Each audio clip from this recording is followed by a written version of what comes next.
आपका ये लिखा गया इस तरीके से, लिखा 180 अंश के कोण को या दो विपरीत रेखा से बने कोण ऋजु कोण कहलाता है। जैसे में आप लोग अच्छे समझ में आ रहे थे, एग्जाम्पल के तौर पे एक रेखा खींचेंगे। अब इस रेखा के बारे में अच्छे समझिएगा। इस रेखा का नाम ए लिख दो, इसका नाम बी लिख दो। आया बात समझे? Yes sir. अब जो ये कोण होता है 180 अंश का, तो इस पे जितने भी कोण बनेंगे वो 180 अंश के अंदर ही बनेंगे, या एक सीधी रेखा पे हमेशा एक क्या होता है 180 अंश का होता है। ये एक आपका सरल रेखा पे भी 180 अंश के कोण बनने का काम करते हैं। समझ रहे हैं? ये आपके होगा। एक ठो और बचा है आपका बृहद कोण। कौन सा कोण? बृहद कोण। ध्यान दीजिएगा, लिखा है बृहद कोण। बृहद कोण में देखेंगे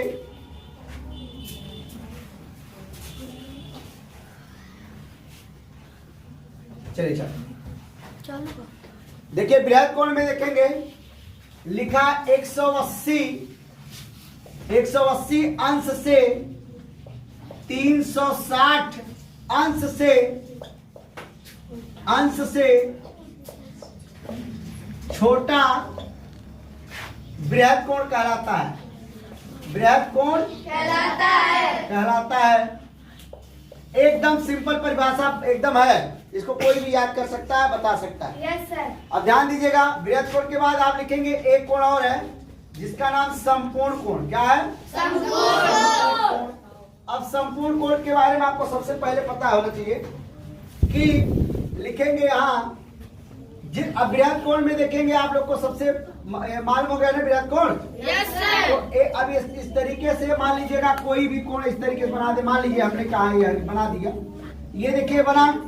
बहुत लोग नहीं बना पाते हैं। ये देखिएगा, अब इसमें आपने इस तरीके से बना दिया।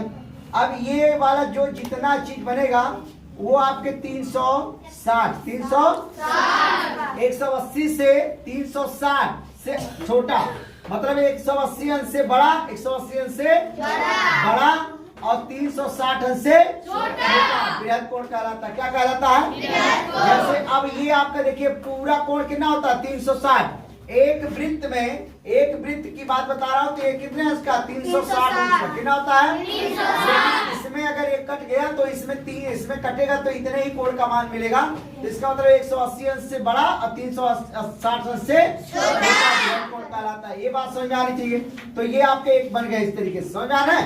अब इसके बाद हम पढ़ेंगे संपूर्ण कोण। एक कोण और बचा है, एक कोण और बचा है, लिखा है संपूर्ण कोण। क्या लिखा है? संपूर्ण कोण। संपूर्ण कोण ये देखिए, अब लिखा है संपूर्ण कोण का मतलब क्या होता है? 360। क्या होता है? 360। अब देखिएगा, अब यहाँ लिखा जाएगा 360 अंश के कोण को संपूर्ण कोण कहते हैं। क्या कहते हैं लोग? संपूर्ण कोण कहते हैं। देखिए ध्यान दीजिएगा, सबसे पहले कहते हैं, ये बात आप समझ में आ गई ना? तो संपूर्ण कोण का मतलब होता है, एक देखिएगा ये रेखा इस तरीके से, ये पूरे जितने कोण है वो क्या है? संपूर्ण कोण है। क्या है? संपूर्ण कोण। आप संपूर्ण कोण के बारे में पता चल गया, ये आपको मालूम हो गया। जैसे मान लीजिए, ध्यान दीजिएगा, ये पूरा है 360। कितना होता है? 360। क्लियर हुआ? Yes sir. अब ध्यान दीजिएगा, इसको आप लोग को लिख कर लाना है और देख के देखना है और चित्र बना के भी दिखाना है, क्योंकि आप देखेंगे और बताएंगे तब आपके पास फिर देखिए, जीवन में पढ़ने का मकसद सिर्फ एक बार और इससे लाभ हमेशा। यही एक ऐसी सेवा है, एक ऐसी पढ़ाई, ऐसी चीज है जो लोग करेंगे वो जीवन भर इससे लेते रहेंगे। और कोई काम आपका, कोई भी चीज आपका सफल नहीं है, लेकिन शिक्षा एक ऐसी चीज है कि जितने ही आपके अंदर आएगा उतने ही इससे आप कुछ न कुछ करते जाएंगे। ठीक, इनके खड़ा